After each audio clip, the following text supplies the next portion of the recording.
अस्सलाम वालेकुम नाजरीन, आप देख रहे हैं Desi TV USA program views on news के साथ। मैं हूं आपकी होस्ट महक अशफाक। खबरों के तज्जिए के लिए हमारे साथ मौजूद हैं बिलाल जमान। आइए प्रोग्राम का आगाज करते हैं। बिलाल जी, पहला सवाल और खबर ये है कि हुकूमत ने एक मरतबा फिर आईएमएफ को गैस का गर्दिशी कर्जा खत्म करने का प्लान पेश कर दिया है। नई लेवी आयद करने की तजवीज भी दे दी है। आर्मी मालियाती इदारे ने इस तजवीज़ पर अहम सवालात उठाते हुए हुकूमत से मज़ीद वज़ाहत तलब की है। क्या हुकूमत आईएमएफ को एक मर्तबा फिर बेवकूफ़ बनाने जा रही है? ये देखें हमने देखा था माज़ी के अंदर भी ये कोई गर्दिशी कर्ज़ा नया नहीं है और इसके अंदर हर दौर के अंदर, हर दौर हुकूमत के अंदर इज़ाफ़ा ही होता आया है और हर मर्तबा आईएमएफ को इसी तरीके से कायल करने की, राज़ी करने की कोशिश की जाती है और चाहे पीएमएनएन की पहली हुकूमत हो और उसके बाद खान साहब की हुकूमत हो, वो भी आईएमएफ के प्रोग्राम के अंदर गई। फिर उसके बाद पीडीएम की हुकूमत और अब ये जो मौजूदा हुकूमत है, इसके दौर के अंदर भी जब कभी आईएमएफ के साथ नई किस्त के ऊपर बातचीत होती है, तो इसी तरीके के प्लान उनको पेश किए जाते हैं। लेकिन क्या आया जब से ये गर्दिशी कर्ज़ों का मामला सामने आया है पहले ये सर्कुलर डेट जो था वो एनर्जी के अंदर था, इलेक्ट्रिसिटी के अंदर था। वो भी आज हम देख रहे हैं कि जूँ का त्यों चले अगर ना भी कहा जाए लेकिन कम से कम हम उस गर्दिशी कर्ज़े को जो है ना वो उतार नहीं सके। कम ज़रूर हुआ है लेकिन अभी भी मौजूद है। इसी तरीके से गैस का गर्दिशी कर्ज़ा है जिसके नतीजे में हमने देखा है कि गैस कई 100 गुना महँगी हो चुकी है। बीटीयू के अंदर जो गैस की ये जो की जाती है, मेज़रमेंट की जाती है, उसके अंदर हुकूमत ने कई फ़ोल्ड इज़ाफ़ा किया है। यहाँ तक कि सर्दियों के महीनों के अंदर एक आम जो हाउस होल्ड है देखा गया है कि वहाँ पे 10-10 हज़ार से लेके 1-1 लाख रुपए तक ये मैं जो है ना वो कमर्शियल, इंडस्ट्रियल नहीं, बल्कि घरेलू सार्फिन की बात कर रहा हूँ कि इतने-इतने उनको बिल आए हैं। इतने इज़ाफ़ों के बावजूद फिर उसके बाद हुकूमत ने इज़ाफ़ी आप कह लें कि एक फ़िक्स्ड जो है ना वो चार्ज लगाया आपका जो मीटर रेंट होता है उसके नाम के ऊपर। वो भी ₹500 से शुरू करके ₹2000 तक फ़िक्स करके लगाया गया। मकसद क्या था कि ये गर्दिशी कर्ज़ा कम करना है। और अब जो नया प्लान आईएमएफ को पेश किया गया है वो है लेवी लगाने का। ये वही लेवी है जो हम पेट्रोल के अंदर देख रहे हैं जिसके ऊपर खुद आईएमएफ कहता है कि हुकूमत का जो टैक्स कलेक्शन का जो इन्हिसार है वो पेट्रोलियम के ऊपर है, पेट्रोलियम लेवी के ऊपर है। अब हुकूमत यही काम गैस के ऊपर करने जा रही है क्योंकि ये ईज़ी वे है आवाम से पैसा निकलवाने का और टैक्स इकट्ठा करने का। प्रॉब्लम ये है कि आप आवाम से वो पैसे ले लेते हैं लेकिन वो जहाँ लगने चाहिए ठीक है कि अनफॉर्चुनेटली हमने कर्ज़े भी अदा करने हैं, हमारे पास यहाँ पे इंफ्रास्ट्रक्चर की भी कमी है, डेवलपमेंट के भी प्रोजेक्ट्स होते हैं।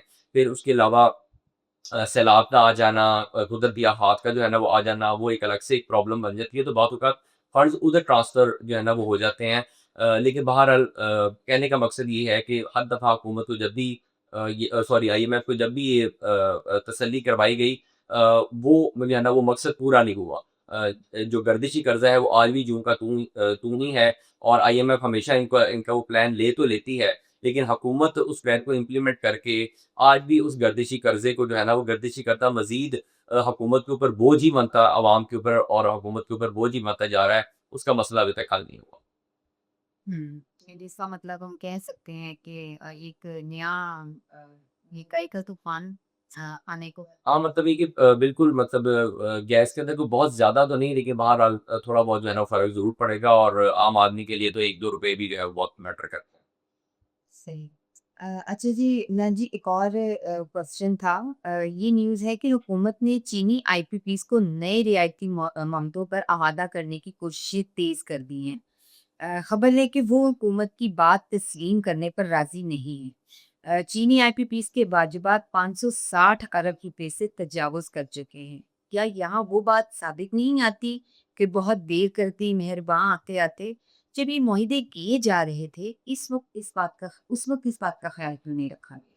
जी, देखिए अभी हम गर्दिशी कर्ज़ों के ऊपर भी यही बात कर रहे थे और यहाँ पे भी ये देखें ये 560 अरब रुपए की बात की जा रही है, ये किस्म का हुकूमत के ऊपर बोझ ही है ना, यानी कि कर्ज़ ही है जो अभी आपने अदा करना है और उसके लिए आप क्या करेंगे? बिजली महँगी करेंगे, बिजली के ऊपर टैक्स लगाएँगे या अगर आप वो मुआहदे उनसे दोबारा करने की भी कोशिश करते हैं, तो क्या पहली रकम आप छोड़ देंगे? उसमें से कुछ ना कुछ हिस्सा तो उनको अदा करना पड़ेगा।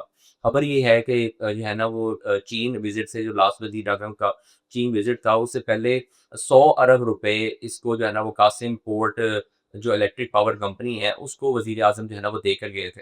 तो ये जो आईपीपीज़ का मामला है, ये तो मुआहदे जब किए जा रहे थे, उस वक़्त भी मैं मतलब कि हम सबको अंदाज़ा है कि कितना शोर इसके ऊपर जो है ना वो डला था।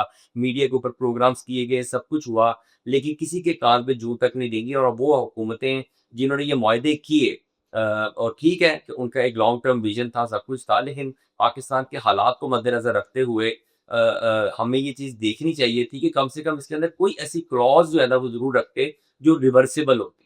ताकि हम कल को जो है ना वो इस तरीके से इनके अंदर फँस ना जाएँ और मुझे तो ये भी बात बड़ी हैरानकुन लगती है कि जब ये खबरें सामने आती हैं कि इन लोगों की इन्वेस्टमेंट कितनी थी और उसके ऊपर रिटर्न इन्होंने कितना लिया है। मैं आपको अगर एक मिसाल दूँ, तो एक मिसाल एक ऐसे आईपीपी की है इंडिपेंडेंट पावर हाउस की प्रोडक्शन कंपनी उसकी जनरेशन की कि जिसने 4 अरब रुपए का प्रोजेक्ट लगाया था और 4 साल के अंदर उसने 16 अरब रुपए यानी कि जितनी इन्वेस्टमेंट की थी उससे डबल नहीं, उससे 4 गुना ज़्यादा जो है ना वो उसमें से जो है ना वो पैसे जो है ना उन्होंने अर्न किए। तो ये 4 अरब रुपए एक प्राइवेट आदमी के लिए लगाना और क्या हुकूमत ये प्रोजेक्ट्स तो ऐसे होने चाहिए थे जो हुकूमत खुद लगाती, खुद इनको मैनेज करती ताकि कल को अगर कोई इस तरह का जो है ना वो प्रॉब्लम होता कि हम अपनी इंडस्ट्री नहीं लगा सके, उस खपत को यूज़ नहीं कर सके, तो इनको रिवर्स किया जा सकता और हुकूमत अपने ऊपर उसका बोझ जो है ना वो ले लेती। आज आपने प्राइवेट लोगों से जो है ना ये काम करवाया और वो भी अपने लोगों को नवाज़ने के लिए। सब जानते हैं कि ये इंडिपेंडेंट पावर जो हाउसेज़ हैं, ये किन लोगों के हैं, उनकी बैक्स पे कौन है, किकबैक्स किस तरीके से लिए जाते हैं, पहुँचाए जाते हैं, उसके लिए सब कुछ जो है ना वो किया गया और सफ़र जो है वो अवाम कर रही है। जी, अच्छा बिलाल जी एक और जो है वो न्यूज़ है कि आपको बताऊँ मशरिक़ वुस्ता में कशीदगी अभी भी बरकरार है। तो इसी कशीदगी को मद्देनज़र रखते हुए हुकूमत ने एक दानिशमंदाना फैसला किया है कि जून के पेट्रोलियम ज़खायर महफूज़ कर लिए हैं। हंगामी सूरत हाल में पेट्रोलियम मसनूआत की सप्लाई बरकरार रखने के लिए तमाम ज़रूरी इक़दामात मुकम्मल कर लिए गए हैं, ये हुकूमत का दावा है। चलिए शुक्र है हुकूमत को इस बात का ख़याल तो आया, पेट्रोल महँगा ही सही, पर आवाम को मिलता तो रहेगा। एटलीस्ट लाइनों में तो नहीं लगना पड़ेगा आवाम को।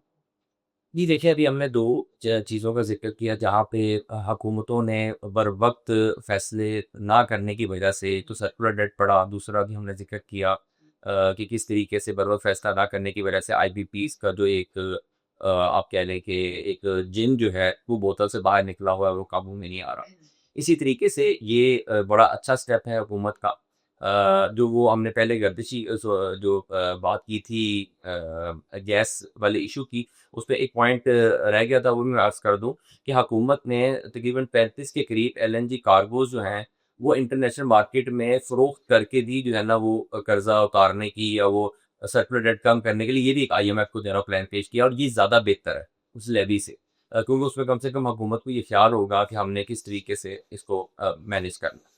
तो ये अभी हम जो बात कर रहे थे कि ये जून के लिए इन्होंने इसको मैनेज करके पेट्रोल का जो एक कार्गो सॉरी जो इन्होंने सेविंग की है, ये बड़ा अच्छा स्टेप है हुकूमत का कि अगर कशीदगी इसी तरीके से बरकरार रहती है, स्ट्रेट ऑफ हॉर्मुज़ इसी तरीके से बंद रहता है और कार्गोज़ के आने-जाने में जो है ना प्रॉब्लम होती है, तो हमें क्योंकि हम पेट्रोल के मामले के अंदर कुछ हद तक 30% तक जो है ना वो हम सेल्फ सफिशिएंट भी हैं और हम अपना ऑयल भी प्रोड्यूस करते हैं। तो अगर हम उसको भी सेव ना करें और हम जो है ना वो ये गलती करें कि हमारे पास अभी जो कार्गोज़ आ रहे हैं उसके अंदर जो है ना हम ये बचत प्रोग्राम जो हुकूमत ने शुरू किया था मार्केट्स को बंद करने का फिर जो पेट्रोल की कीमतें बढ़ी हैं उसकी वजह से जो है ना खपत के अंदर भी जो है ना वो कमी हुई है। तो ये अच्छी बात है कि हुकूमत ने स्टॉक करने का जो है ना फैसला किया है कि चलिए अगर कीमतें बढ़ती भी हैं या कोई भी ऐसा प्रॉब्लम होता है तो एटलीस्ट आवाम के लिए जो है ना वो अवेलेबिलिटी उसकी रहेगी। तो ये बहरहाल हुकूमत का एक अच्छा स्टेप है जिसको एप्रिशिएट किया जाना चाहिए।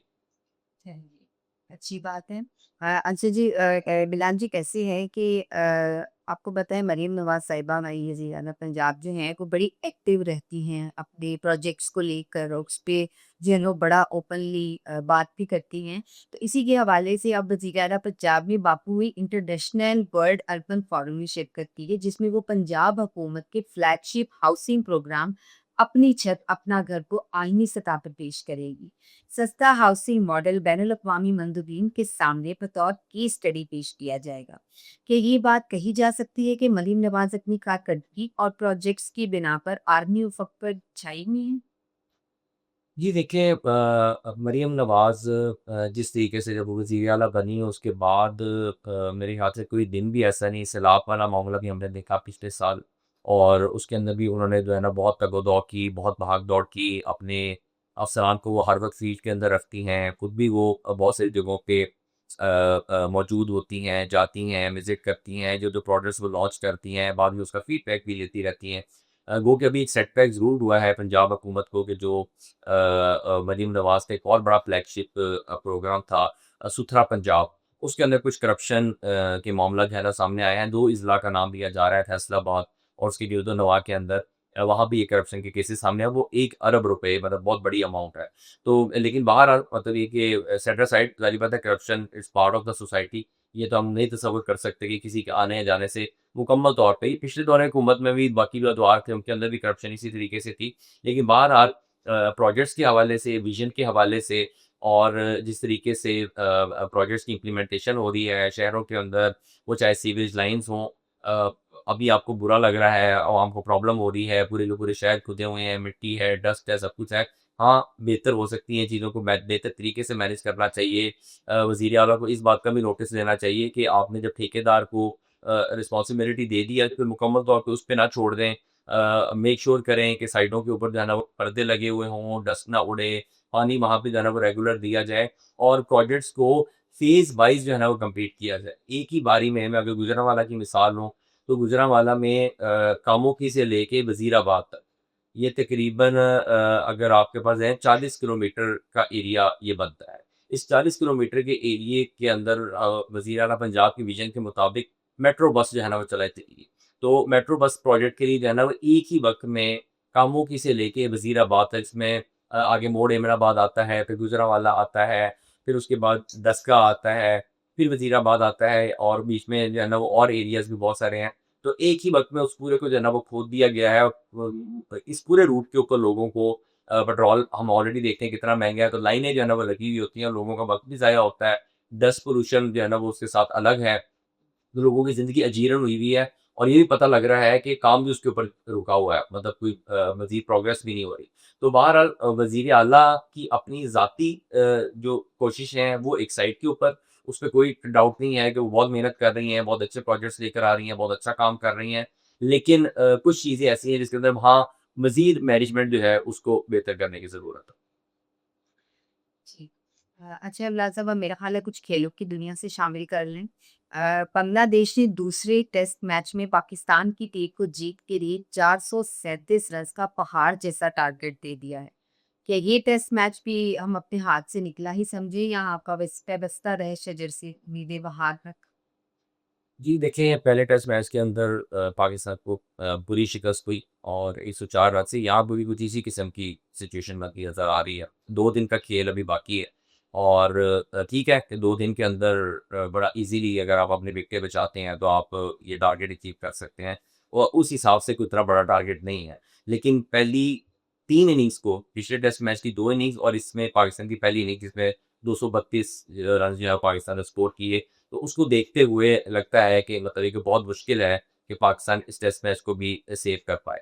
तो अगर पाकिस्तान तवातुर के साथ ये दूसरा टेस्ट मैच हारता है बांग्लादेश से उनकी सरज़मीं के ऊपर, जो कि एक हल्की टीम तस्वुर की जाती है, और पाकिस्तान एक मतलब ये कि प्लेयर्स के हवाले से दुनिया के रैंकिंग के अंदर टॉप 10 रैंकिंग के प्लेयर्स पाकिस्तान के पास, बॉलर हों, बैट्समैन हों, ऑल-राउंडर्स हों, सब पाकिस्तान के पास टैलेंट जो है ना वो मौजूद है। तो उसके बावजूद भी अगर आप एक ऐसी टीम से इतने बुरे तरीके से हारते हैं, तो मेरे ख्याल से दूसरे टेस्ट मैच के बाद जो है ना वो बहुत सारी चीज़ों को रिविज़िट करने की ज़रूरत है। और उसमें मैं सिलेक्शन से लेके सिलेक्शन कमेटी से लेके बहुत सारे लोग तनकीद करते हैं पीसी के चेयरमैन के ऊपर भी, क्योंकि उन्होंने 2-2 ओहदे नहीं बल्कि कई ओहदे रखे हुए हैं। वो एट ए टाइम वज़ीर ख़ारजा भी हैं, अभी उन्होंने ईरान के क्या कहते हैं अपना सदर से जो है ना वो मुलाकात की, टेलीफ़ोनिक राब्ता किया, वो मशरिक़ वस्ता की सिचुएशन को भी जो है ना वो साथ-साथ देख रहे हैं। तो मतलब एक बंदा जो है ना वो इतने काम नहीं कर सकता। तो बहुत लोगों की राय है कि उनको पीसीबी जो है ना वो छोड़ देना चाहिए। बाकी काम ठीक है, वो उनके ऊपर फोकस करें और किसी और बंदे को यहाँ पे लेकर आएँ और इसी तरीके से टीम मैनेजमेंट, प्लेयर्स, कोचेज़ ये सारी चीज़ें जो है ना वो देखनी पड़ेंगी क्योंकि इतनी खराब परफॉर्मेंस के बाद बहरहाल अगर आप क्या कहते हैं ओवरहॉलिंग जो है ना वो नहीं करते और काट-छाँट जो है ना वो नहीं करते, तो आपको इसी तरीके के रिज़ल्ट जो है वो आगे मज़ीद फ्यूचर में भी देखने को मिल सकते हैं। अच्छा जी, इसी के साथ हमें इजाज़त दीजिए, आपसे कल फिर मुलाकात होगी। अल्लाह हाफ़िज़।